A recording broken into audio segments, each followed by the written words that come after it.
Hey, Steve Zick here. Welcome back to the Guitar Ladder System. Hey, this is kind of an augmentation to Cycle 1, and it's important that you don't overanalyze this material because my Guitar Ladder System is really designed kind of along with the way Joe Pass used to think, is you just, and Horace Hatchett, by playing these cycles, you absorb the knowledge of the interior and exterior movement of chords. You just experience smooth voice leading and all this. But however, if you want a couple ideas, for instance here, when you play a chord, you can play, and this will help you learn to play over changes as well. When you play a chord like a major 7, which is 1, 3, 5, 7, here's my A, by the way, I may not be exactly concert pitch, but when you play like the first major 7 chord, then do the 1, 3, 5, 7, so your ear kind of connects those two sounds. So you hear this, and then, okay, that's 1, 3, 5, 7, okay, from the scale, 1, 2, 3, 4, 5. So you play the chord, and then play the, okay, then you do the diminished chord.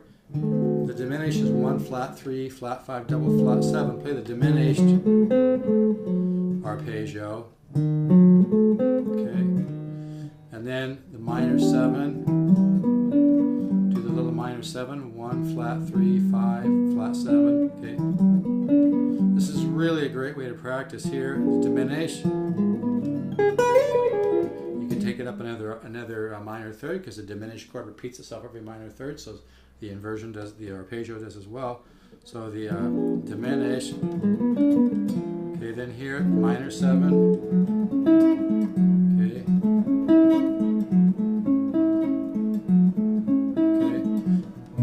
Augmented, you can extend that. We'll get to that a little bit later. And then for the minor 9, you can just use the minor 7 arpeggio. Augmented. That's a great way to practice, okay? And then also in this cycle, you can see that one of the reasons it sounds so good, smooth voice leading, is you have small interval steps. See, from this chord to this chord is a small step. Also, you have these two common tones here. These two notes here are common to both chords. Common tone is one of the systems of improvisation. Excuse me.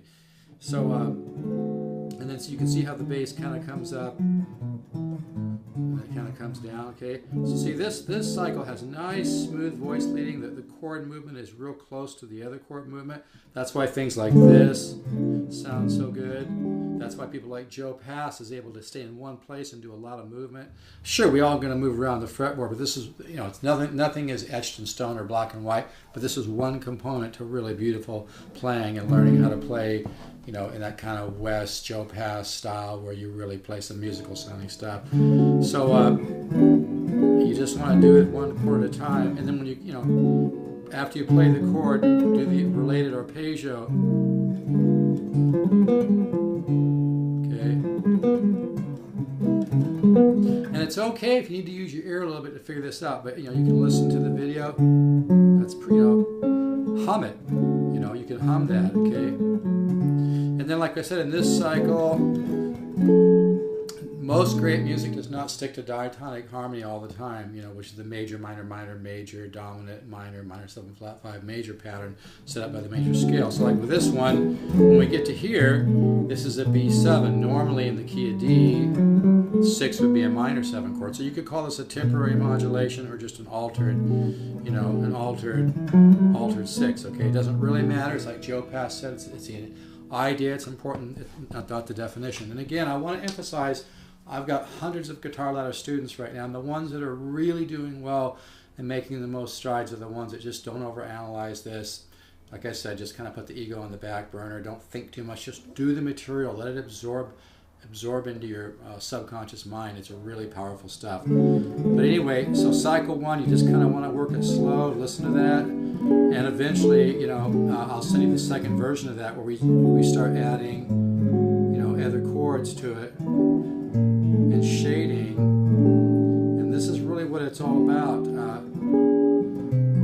See, and eventually you'll start playing in one of my cycles and you'll just want to take off somewhere else. That's it. That's the magic right there. That's what we're going for, is you'll actually find it hard to play the cycle as it is, because your mind is starting to understand how things how they connect, and you're actually going to want to take off and go somewhere else. Okay, so I'm going to keep this one short for now, but just like I said, on the cycle 1, go ahead and play the arpeggio after you play the chord. Okay, that's diminished.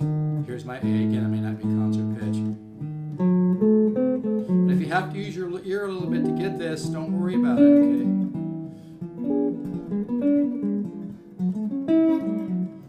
Augment. Use the minor 7 for the minor 9. Augment it. Okay. All right. Cool. So, you know, everybody, just when you want to spend time on these cycles too. The more time you spend, the better. You got 3-year membership, so there's no rush. So the more time you take, the better. All right. Take care. Let's all keep the positive faith and keep a great attitude. Thank you.